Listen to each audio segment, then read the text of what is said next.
Слышали ли вы когда-нибудь фразу о том, что ваш муж– ваше зеркало? Ну, такой принцип, что вообще люди– это наши зеркала. И когда кто-то поступает с нами плохо, то как будто он зеркалит наши же отношения к себе. Давайте в этом видео разберем на примере уважения. Сразу скажу, что я не поддерживаю эту теорию. Точнее, я расскажу вам, что на самом деле за этим стоит. Потому что формально это действительно отчасти так. Но ошибка многих людей, люди часто додумывают, что как будто если я изменю отношение к себе, особенно если где-то в интернете психолог, который работает в такой модели работы, обвинил меня, что если у тебя с мужем плохо, он к тебе плохо относится, то ты сама виновата. Вот это такое, знаете, это напоминает немножко газлайтинг, да, обвинение клиента, человека в том, что все его проблемы от него. Возьми ответственность за свою жизнь. Наверняка вы слышали, сейчас очень много роликов с таким посылом. Так вот, я этого не поддерживаю. Здесь есть очень много важных нюансов, деталей, которые вот эту сухую взятую такую часть теории меняют. Я считаю, что люди действительно наши зеркала. Это полная правда. Но зеркала, они не в том плане, что если меня не уважают, если муж, например, плохо со мной обращается и говорит мне грубые слова, то это означает, что я сам себя не уважаю, где-то внутри себя, возможно, сам говорю себе грубые слова, обзываю себя как-то недалеким, глупым, тупым, неумехой. Вот снова ты разлила на себя кофе. Ну, конечно, у тебя же руки из одного места растут. Иногда люди, да, сами себя так внутри обзывают, критикуют. И как будто, если в один день человек перестанет сам к себе так относиться, то и люди рядом перестанут к нему так относиться. Это детское магическое мышление, это вера в чудеса, это вот, знаете, вот это «О, Вселенная обо мне позаботится». Я вообще маг и волшебник. Я вот перестала о себе что-то думать, и все тоже перестали обо мне это думать. Как интересно, я управляю этим миром. Так это не работает. Как работает? Смотрите, если я меняю отношение к себе, то в следующий раз, когда кто-то проявит ко мне неуважение, то там, где раньше я бы промолчала, потому что не заметила бы этого сразу, пока это не дошло бы до конкретно очень грубой формы, которую уже невозможно не заметить. Да, вот раньше я бы там промолчала, а сейчас, так как я полна уважения к себе, к примеру, я остановлю человека в самом начале. Потому что мы люди, как животные в стае, постоянно прощупываем границы друг друга. И это абсолютно нормально. А как нам иначе общаться, если эти границы, личные границы, психологические границы, границы дозволенного, а как с тобой можно, как тебе подходит, они не видны, они не физические. И тогда нам приходится все время жить, делать, что мы хотим, однажды натыкаться на границу другого человека, который, например, обладает достаточно хорошим уважением к самому себе. И когда он замечает, что кто-то в легкой даже форме проявляет к нему неуважение, он сразу же эту границу обозначит, как бы выставит тут забор, да, поставит на паузу. Стоп, подожди-ка. Я правильно сейчас понимаю, что то, что ты сказал или сделал, это про то, что ты не очень уважительно ко мне сейчас относишься? Скажет женщина, например, жена, которая полна уважения к себе. То есть она заметит вот эти действия из неуважения, когда они только зарождаются. Потому что обычно в отношениях никто не сходится сразу с тиранами, монстрами, жуткими абьюзерами и там вообще ужасными людьми.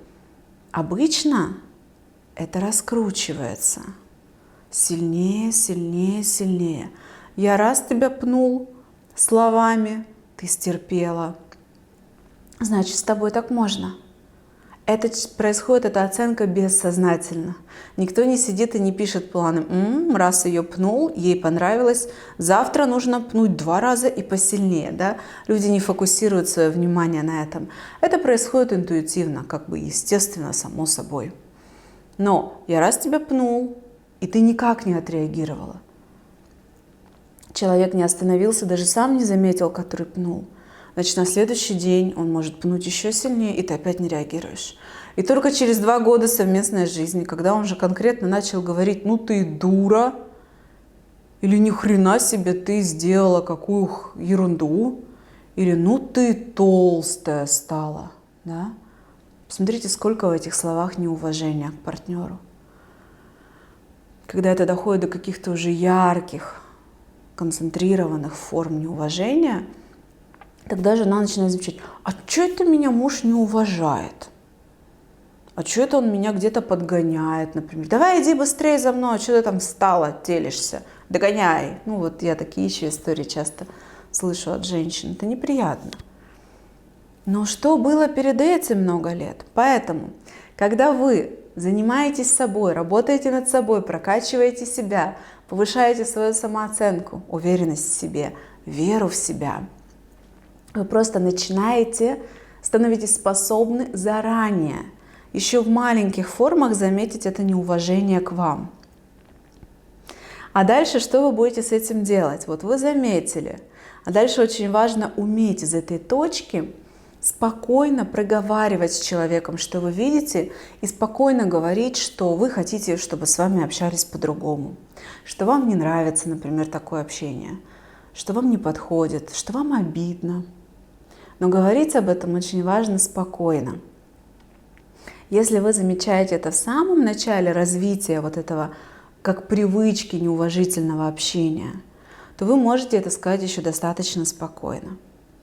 Но тут вам должно быть не стыдно говорить об этом.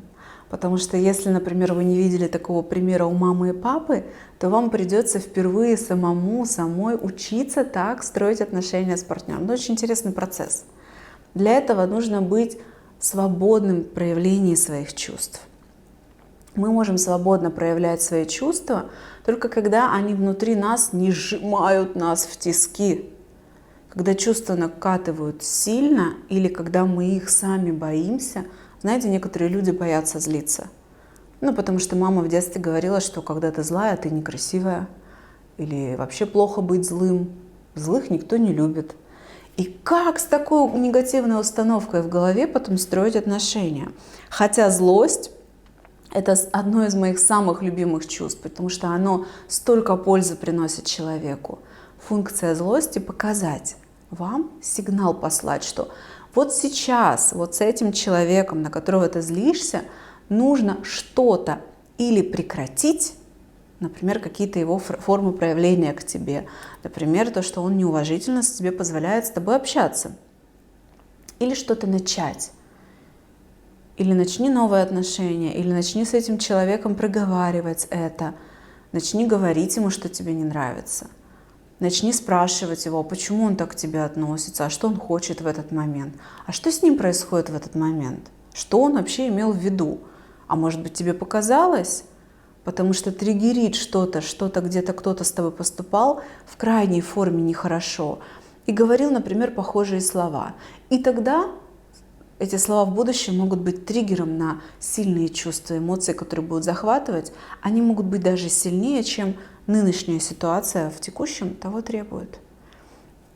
И вот, чтобы уметь во всем этом разбираться, я вас приглашаю на свой курс про чувства и эмоции, как справляться и управлять. Пожалуйста, приходите, я буду вам рада. Все подробности про курс внизу по ссылке на сайте курса. Поставьте, пожалуйста, лайк, если вам было полезно это видео. Если есть какие-то вопросы, задавайте их обязательно. Я со всеми общаюсь в комментариях, самолично отвечаю, стараюсь ответить каждому.